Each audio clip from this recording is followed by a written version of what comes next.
Hello and welcome to the Crystal Palace podcast. I'm Alfonso Greenbrook and today, part 43, I'll be looking at a result against Arsenal by bringing you my match review, player rankings and my man of the match. As well as this, I'm also going to bring you an exclusive interview with Sam Allardyce, Wilfried Zaha and Luka Milivojevic after the game. So let's begin.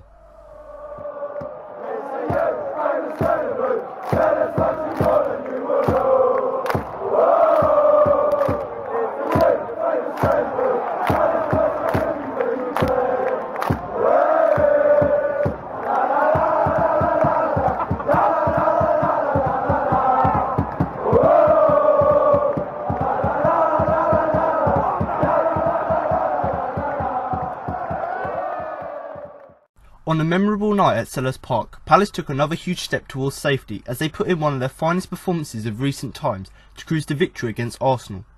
Sam Allardyce's team were easily the better side throughout and led at half-time thanks to Andros Townsend's tap-in.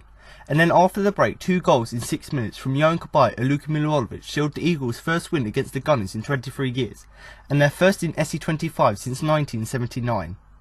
Arsenal only arrived at Selhurst Park 45 minutes before kick-off, and this seemed to affect them with Palace bossing proceedings throughout the game, and the scoreline merited their dominance. It all begun just 3 minutes in when Wayne Hennessy pumped a free kick into the box, which was controlled by Mamadou Sakho, and he found his compatriot Cabaye who miscued. And then soon after, his midfield partner Milivojevic took aim for 25 yards out and blasted just wide. A rare foray forward by the Gunners saw Wayne Hennessy called upon to make his first save of the evening, when a snapshot from Mohamed Elneny came through a sea of defenders, and despite seeing it late, the Eagles stopper managed to get his fingertips to the curler and push it to safety. But like Southampton 5 days earlier, the Eagles took the lead with another brilliant, intricate, well-worked goal after 17 minutes. Townsend was instrumental in it, picking up the ball in the centre of the field and finding Cabaye, and then in front of the Gunners' back line they exchanged passes once again before the Frenchman handed it over to the overlapping Zaha. Despite slipping, he managed to steer the ball to Townsend, and the former Tottenham man gleefully fired home from 6 yards out to crank up the volume inside the old ground. Despite seeming slightly unprepared, Arsenal still boasted the talents of one of the top flight's best attacking threats in Alexis Sanchez, and he twice went close when he drifted inside from the left and aimed for the far post, with Hennessy comfortably saving the first attempt before a more accurate effort skimmed narrowly wide. As it approached half-time, Palace nearly made it 2-0 when Zaha found Christian Benteke on the edge of the box, but despite the ball taking an unfortunate bubble in front of him, he still managed to hammer the ball goals and forced Martinez to push his stinging blast wide. And an enthralling half came to a close with Hennessy easily claiming a Gabriel header to ensure his side went into the interval ahead. Allardyce's Eagles came out all guns blazing after the restart, and after Benteke saw a shot on a turn deflect wide for a corner, the danger was never cleared and a skidding shot by Townsend forced Martinez into a low stop. Benteke tucked home the rebound and was slightly deemed offside, although Jason Puncheon wasn't and was poised to tap home himself, and soon after he headed straight at Martinez as Palace sought to move further ahead.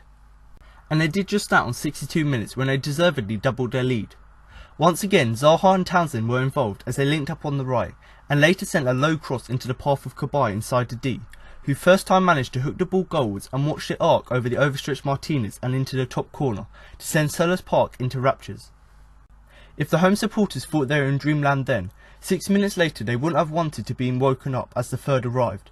It came via the penalty spot when Townsend was brought crashing down by Martinez as he attempted to round the keeper, and Luka Milivojevic stepped up to fire the ball into the bottom corner with unerring accuracy and score his first goal in red and blue. Arsene Wenger's team were rattled and it was nearly 4-0 with 5 minutes to go when Benteke lashed a volley towards the bottom corner and Monreal managed to scramble it clear with James McArthur waiting to finish off. But the 3 goals were more than enough to hand the home fans a night they would never forget.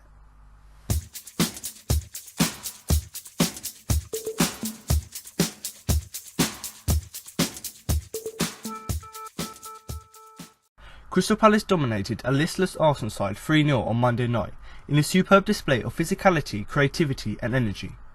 Much will be said about Arsenal's fallings, but it was Palace's desire to win that deserves more attention. This may not have been a typical Arsenal side, but they weren't facing a typical Palace side either. Now for some positives from the game. It's hard to believe that this is the same Crystal Palace side that for most of this season and last wilted so meekly in the face of pressure from visitors to Selhurst Park. Palace had structure, guile and an intensity that Arsenal couldn't match. That 4-0 defeat to Sunderland just a few months ago seems like a lifetime away.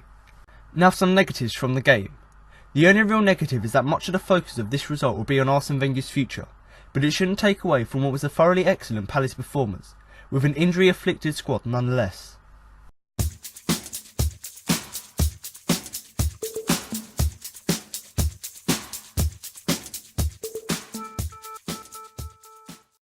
Crystal Palace pulled off another scalp as they outclassed Arsenal 3-0 at Selhurst Park last Monday. Just 9 days on from shocking Premier League leaders Chelsea at Stamford Bridge, Palace were at their best again, stunning the Gunners with a superb display full of energy, commitment and the quality to boost their survival chances, whilst denting Arsenal's top 4 hopes in the process. But what do we learn from the game? Here are 5 things. Number 1. The French connection. Arsenal boss Arsene Wenger admitted in the lead up to the game that he'd been interested in signing Yohan Cabaye when he was at Newcastle United, and it was clear to see why as the Frenchman put in a majestic display in the midfield, despite going off at half-time against Southampton last Wednesday. The 31-year-old was all over the pitch in a performance full of tenacity, which was capped off with a superb second goal, his first goal at Selhurst Park for 485 days. Number 2. Zaha on fire. It is nothing new, but Wilfried Zaha again showed his class with another 2 assists for Palace, his 8th and 9th of the season in the Premier League. He caused problems for Monreal throughout the game, and also played an exquisite through ball to Yohan Cabaye in the first half, only for the Frenchman to be flagged offside as he was denied by Martinez. After the game, Sam Allardyce said that he is not the finished article yet, but said that Zaha's potential is now a reality. Number 3. Spurring the Eagles on. Andros Townsend netted the opening goal of the game with his first strike at Selhurst Park since the 4-1 victory against Stoke City in September, with the former Tottenham man no doubt enjoying scoring against his old-sized North London rivals. He put in a fine shift throughout the game and won the penalty for the 3rd goal after being taken out in the box by Martinez. Number 4. There's no place like home. Crystal Palace chairman Steve Parish called for fans to get Selhurst Park rocking in his programme notes, and the supporters responded. The stadium was rocking from the off, and the noise level was only increased after Andros Townsend's opener, and again after Cabaye's superb strike and the penalty from Luka Milivojevic. And why Arsenal fans made their feelings known towards their players and manager Arsene Wenger. Palace's supporters were loud and proud, giving the Eagles a well-deserved standing ovation as they left the pitch. And number 5. Who needs the ball to win a game? It was proved by Burnley in their game against Liverpool earlier this season, and Palace showed that it's not how much of the ball you have, but what you do with it.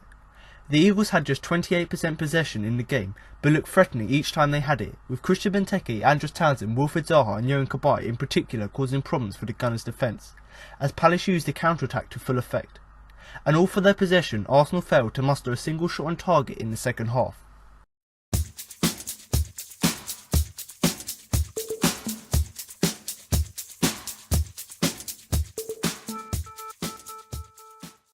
So now you've had the match review, we're now going to move on to the player rankings. But before we start, don't forget to follow us on Twitter and Facebook at Crystal Palace for all the latest news.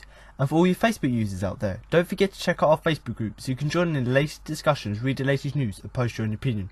So like I said there, if you're on social media and you do want to get in contact with us, then of course you can follow us on both Twitter and Facebook, and you can find both of these pages using the @Crystal Now I personally would recommend you do follow both of these pages because we do regularly update them with the latest news, so if you do want to keep up to date with all things Palace, then obviously our account are the way to places to go. And also after the game we do post player and manager interviews, so if you do want to have a feel for what the manager and what the players thought about the game as well as your own opinion, then of course do follow us on there. And considering the end of the season is nearing, if you do want to keep up to date with all the transfer rumours, then of course do give us a follow because we do post links to all the rumours on there as well. And obviously a thing that's been quite popular as well on Twitter over the last sort of few weeks, and that is Twitter polls, and we do quite often do post Twitter polls. So if you do want to have your opinion heard and vote for what you think is the best option, and of course do follow us so you can vote in our polls when they come up. And obviously if you're on Facebook, of course you can follow our main Facebook page, but I personally would highly recommend you do join the Facebook group, which I'm actually a member of. And obviously you can find out much like the main social media pages using the @Crystal Palace group. And obviously I highly would recommend, like I said, you do follow the group, and I am actually on it, so if you do want to get in contact with me, obviously you can use the YouTube comments but also use the Facebook group. But I personally would recommend you do join the group because after the game quite a lot of fans go on there to post their own opinion, and that can be about how they thought the players performed or anything else they saw in the game, whether that be a refereeing decision, whether that be the banners from the Homesdale Fanatics, whatever it was from the game. Fans go onto the Facebook group, post pictures, post comments, so that they can share with others what they thought about the game, or maybe some of the experiences when they post pictures of the Homesdale Fanatics. But like I said, I would personally recommend you do join a Facebook group, because it's a great way for you to share your view by having your own post in there. But also, if you're like me, you do like to read what other people thought about the game, then of course follow us and join the group, because you can get to go on there, see what other fans are saying, and then comment about whether you do agree with them. And much like all the Facebook groups, if you do want another place to get all the latest news straight into your Facebook feed, then of course do follow us or join the group, because we do regularly update him daily with the latest news articles. And obviously, any of these social media groups, if you do want to follow them or you do want to join the Facebook group, then of course do check the links in the description below on iTunes, Acast and YouTube. You'll find all the links if you can't use the ats. So like I said, if you do want to find all the links to all of our social media pages, then of course use the links in the description below. And obviously, if you are listening to the podcast on YouTube, all of those listening on Acast and iTunes can't exactly do this, but of course do drop a comment below the video about what you thought about the game and who you thought the standout player was for Palace. And this is because I want to hear your opinion. So much like the Facebook group, I like to hear what other people had to say about the game. So if you want, drop a comment below the video on YouTube with how you thought about it, what you thought about the game, how you thought it went, who was the best player, just so I can see what your opinion was and compare it to my own opinion. And in the last few weeks, I've actually set a challenge to the listeners, and that is for you to list your player ratings, giving all of the players a rating from 1 to 10, with 1 being the worst and 10 being the best. And that's obviously of how you thought the players performed. And obviously in the podcast, I'll go on to it in a minute, I give you my player ratings, I rate all of the players from 1 to 10. But what I want you to do, and a little challenge to you, is go below in the YouTube comments, drop your player rankings, so I can see whether you agree with how I rated the players and whether we thought they had similar performances. But even if you don't want to do that and give your ratings for all of the players, then of course drop anything below the video, whether it be what goal was your favourite, whether it be which player was the best performed, how you thought the manager set up the team, anything you want to comment about the game, then of course do that below, because I'm sure myself and other fans would like to go into the YouTube comments and see other people's opinion, so we can comment it to see whether we agree on it or not. But like I said at the beginning, if you do want to keep up to date with all things Palace, all the news, all the transfer rumours, all of the player and manager interviews, then of course don't forget to follow us on both Twitter and Facebook. But enough of that, we're going to move on to the player rankings.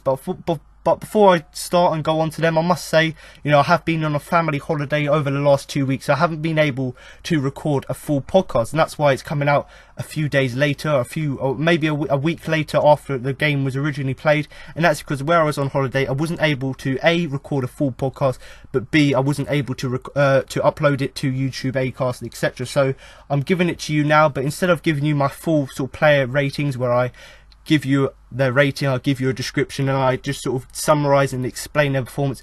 All I'm going to do this week, because obviously I was on holiday, I didn't really have a lot of time, as I was on holiday with the family, I didn't really have a lot of time to record the podcast. So what I've done, I've just given you the rating out of 10, 1 to 10, like I said already, and then I'll just give you a little description, a little bit of a summary about how the players performed. But if you do want to hear in more detail what I thought about the players' performances, then of course you can follow me on Twitter at the CPC Podcast, or do drop a comment below on the YouTube video, so obviously I can reply to you with my opinion. But that's enough of that. Now to move on to the player rankings, starting with the goalkeeper Wayne Hennessy, who I am going to give an 8. Form has been significant improvement under Allardyce's leadership. This was another confidence performance. The left back Jeffrey Schlupp, who I am going to give an 8. Dealt with Arsenal's attacking threat confidently, did the simple work well and provided attacking support too. Centre-back Mamadou Sakho, a 9. He has been instrumental in leading Palace's defence to numerous clean sheets. This was another outstanding performance for the loan signing. Centre-back Martin Kelly, who I am going to give an 8. Facing Danny Welbeck and Olivier Giroud is no easy task, whether they're in form or not. Kelly cleared his lines and didn't let either striker time or space to influence the game. Right-back Joe Ward, who I am going to give an 8. Palace repeatedly forced Alexis Sanchez inside. The result was that he faced a crowded area in front of him. Ward was instrumental in ensuring that he didn't get the opportunities down the wing. Defensive midfielder Luka Milivojevic, who I am going to give an 8. The Serbian midfielder plays a silent assassin's role in Palace's midfield, sweeping up everything that came his way. He took an excellent penalty as well for Palace's third goal. Attacking midfield Yohan Cabaye, who I am going to give a 9. The keystone in Palace's midfield play. He kept his side ticking with his passing, and with his beautifully taken goal gave Palace the confidence to push on. Attacking midfield and captain Jason Puncheon, who I'm going to give an 8. Excellent in possession, but it's his work out of it that deserves greater credit, organising and encouraging the other players around him to excel. Right wing Wilfried Zaha, who I'm going to give a 9. Whether he leaves Palace or not, performances like this are the kind that fans will treasure. He was a constant threat and Monreal just couldn't keep up with him. 2 assists attest to that. Striker Christian Benteke, who I am going to give an 8. Despite not scoring, Benteke had the ideal centre-forward performance. He won most of his headers, held up the ball perfectly and brought others into play too. Left wing Andros Townsend, who I am going to give a 9. The turnaround in Townsend's form is an example of how Palace have changed under Allardyce. The winger chased, harried and created chances for his teammates. His goal was a rich reward for his recent performances. Substitutes James McArthur, no rating. Palace fans were pleased to see the Scotsman return to the side. He brought a little bit more energy to the play. Matthew Flamini, on for Milivojevic at a point where Arsenal realised that they couldn't get anything from the game. And Damien Delaney, no rating. Allardyce wanted to protect his clean sheet. He did just that by bringing Delaney on with a few minutes to go. So there were the player rankings. Do comment below, like I said at the beginning, with your player rankings and whether you do agree with my opinion. But really, just a sort of quick summary of the game, as I didn't really give you that much insight, that much description into the players' performances.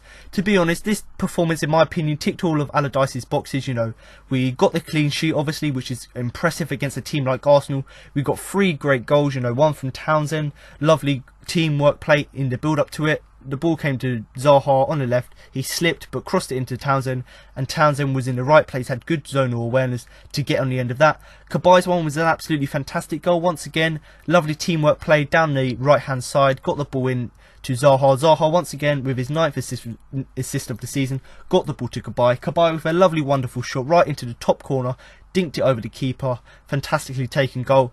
And in the penalty as well, from Luka, we missed a few penalties at the beginning of the season, but this penalty was taken very cool into the bottom corner, so the goalkeeper couldn't reach it. So once again, 3 brilliant goals from us. But really, you know, when I talked about ticking Allardyce's boxes, Allardyce sets up a team to be organised, which we were, to be intense and put pressure and put energy into the game to stop Arsenal, and we've done exactly that, putting Arsenal under a lot of pressure, and we were committed to the cause as well. So when we started the game, we made sure that we were going to commit to our man, make sure we weren't going to lose this game, and that sort of mentality meant that we went on to score a few goals and go on to win the game. And to be honest, you know, I've talked about already with the likes of Andros Townsend, you know, how the players have transformed and improved under Allardyce.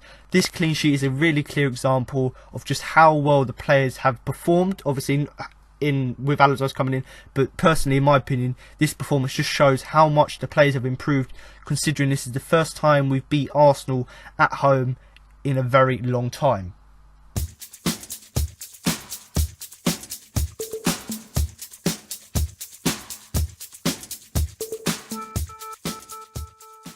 Now for my Man of the Match award, but I'll fold that and give you my Man of the Match and who I thought had the biggest influence in the game.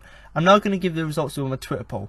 So obviously if you do want to vote in next week's Twitter poll and have your opinion heard on who you thought the best player was, and obviously the player with the biggest influence, then do head over to Twitter and follow at the CPC podcast. So as you probably guessed, the Twitter poll isn't run by Crystal Palace, it's actually run by my own personal Twitter account, which you can find at the CPC podcast. So do give me a follow, because much like the Crystal Palace account, I do regularly update you with the latest news. So if you do want another place to get all the latest news, and if you do want to vote in next week's Twitter poll with your Man of the Match, then of course do follow me so you can do that. But this week, you know, it was a fantastic performance from the whole team, fantastic result against Arsenal, and to be honest, if I had, you know, 11 spots, I probably would have put all 11 players in the shortlist, and it was really difficult to pick them.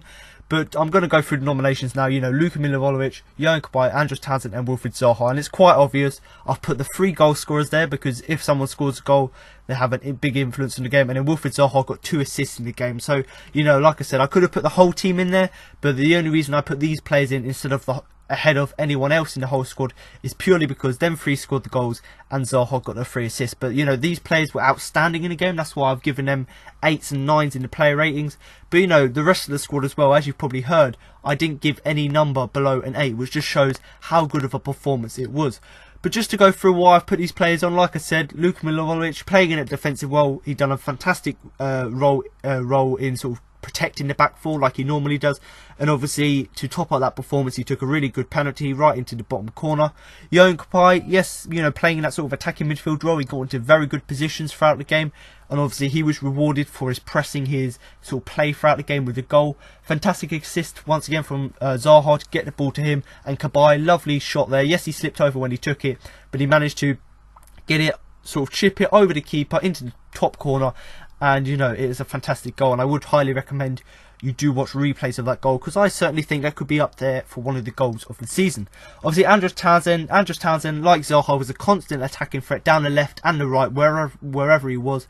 He obviously set up the attack for himself to score. Obviously, he was the one who passed the ball to Cabaye, who passed to Zaha back to Townsend. He also gave the ball to Zaha when he assisted Cabaye's goal, so he had a very good attacking game in that respect, and the fact that he scored against his old team's rivals just adds to the joy of it. But certainly he obviously had a really good attacking game, but the goal was fantastic as well. The positional awareness, I personally think, running into the box was good. And obviously Wilfried Zaha here, yes, he got the 2 assists, but much like Townsend, forget the assists, he was an attacking threat throughout the game. He kept running down them flanks, kept putting Arsenal's fullbacks under pressure, and because Arsenal's fullbacks were pushing so far forward, Wilfried Zaha just exposed that so much by running in behind them and crossing the ball in, and hence why he got the 2 assists. But personally, I'm going to give it to Andros Townsend. So congratulations, Andros.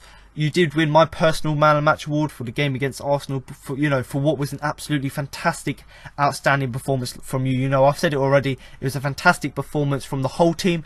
But Andros Townsend stood out for me is because he got the goal, but also, much like Zaha, he was a constant threat, putting Arsenal under so much pressure, and deservedly, took the Man of the Match shortlist. And considering he was close to leaving the club in January, he's turned it around under Allardyce and has become the player we all expected to see from him at the beginning of the season when he came from Newcastle. So congratulations, Andros, you win my personal Man of the Match.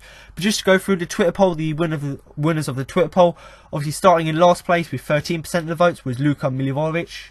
In third place with 17% of the votes was Yohan Cabaye, which means in second place and runner-up in this week's Man of the Match poll was Wilfried Zaha with 31% of the votes.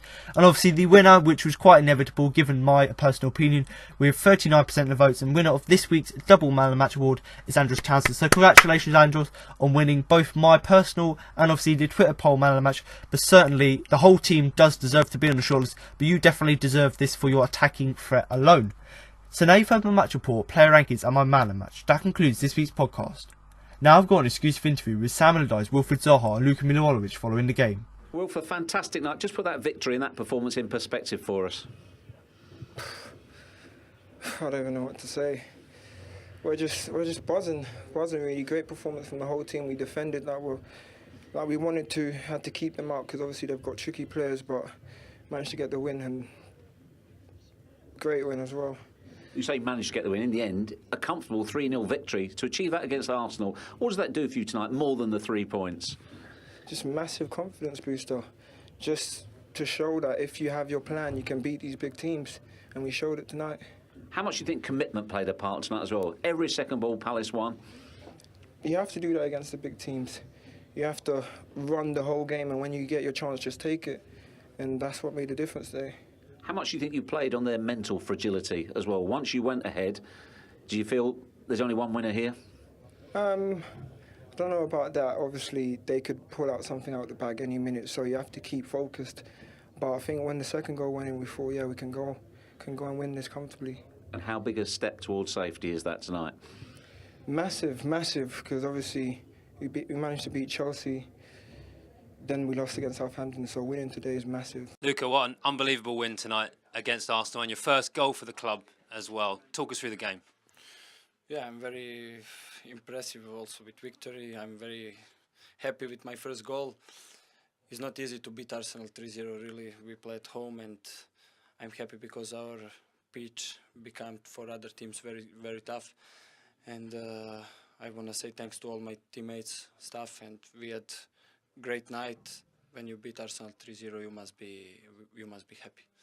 Yeah, and you've got those great attacking players. What's it like playing with the likes of Yohan, Cabaye, Wilfried Zaha, Andros Townsend? So many players that can create chances.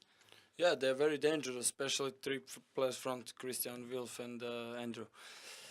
We had our way. We want to defend proper and give them the ball after that, because we know they have a lot of speed, a lot of power, a lot of creativity, and they create many problems for them. And I'm very happy with both of them because they also work in defense, what is important for us, and we like a group was very good tonight. Didn't know you could take penalties. That was brilliant. Yeah, because I practice last 2-3 weeks. I start to practice, and they give me chance to shoot. I'm comfortable, I feel confidence, and I shoot and I score, and I'm very happy. And what did you think of the atmosphere tonight? Amazing. I must say thanks to the fans. They were amazing 90 minutes. They support us. We bring them 3 points because we play for them, and this is something for me the best in football, when you win for your fans. Sam, first win at home for the club against Arsenal since 1979, and an unbelievable performance as well. Yes, 1979, wow. I was playing then, that's how long ago it was. I think that outstanding is an understatement tonight on a performance that was sheer brilliance in both defensively sound, nullifying the talents and the skills and the abilities of Ozil and Sanchez, Welbeck, Walcott, Chamberlain, you know, you name it, they've got it. They moved the ball brilliantly. Our defending outstanding, but then our game plan in possession to move the ball forward quickly, and there's only 2 defenders left to defend in Arsenal's team when they play home or away, which is Mustafi and Gabriel. And can you get at them? Can you get at them with the ball off Benteke? Can you get at them with the ball down the side? Can you get into our wide areas and running behind the fullbacks who push right up?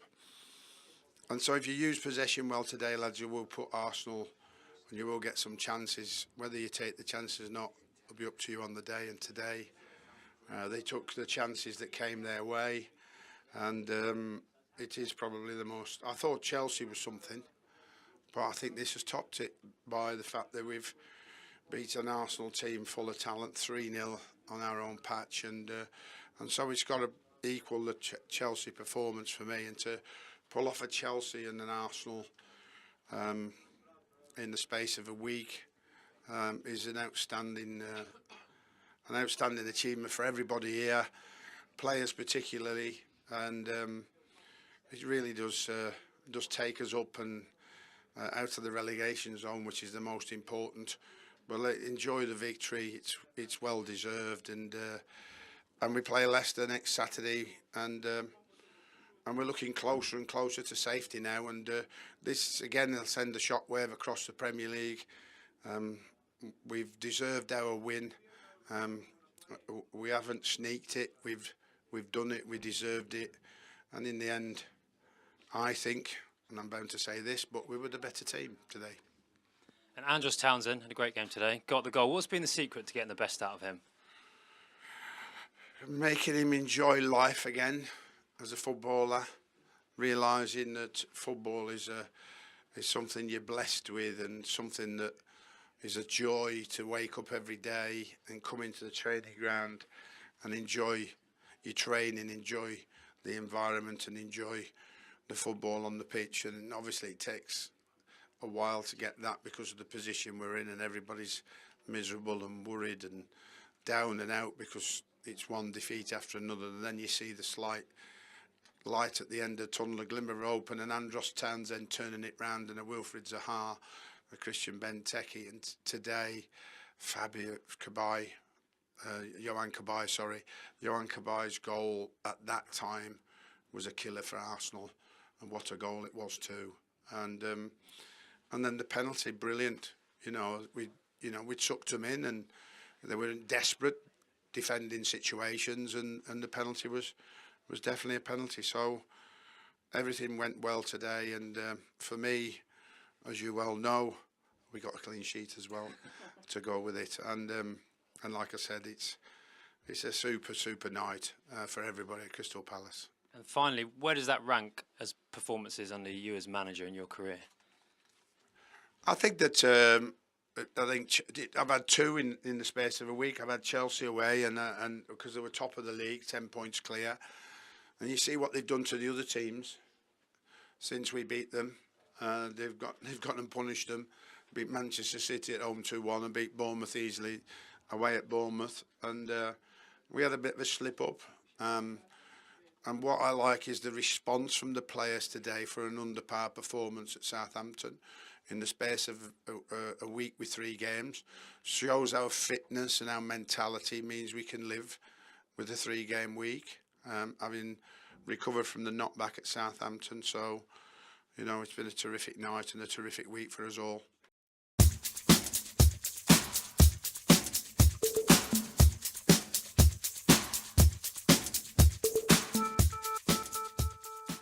So there you have it. Now you've heard what Sam Allardyce, Wilfried Zaha and Luka Milivojevic had to say after the game. That concludes this week's podcast for the game against Arsenal.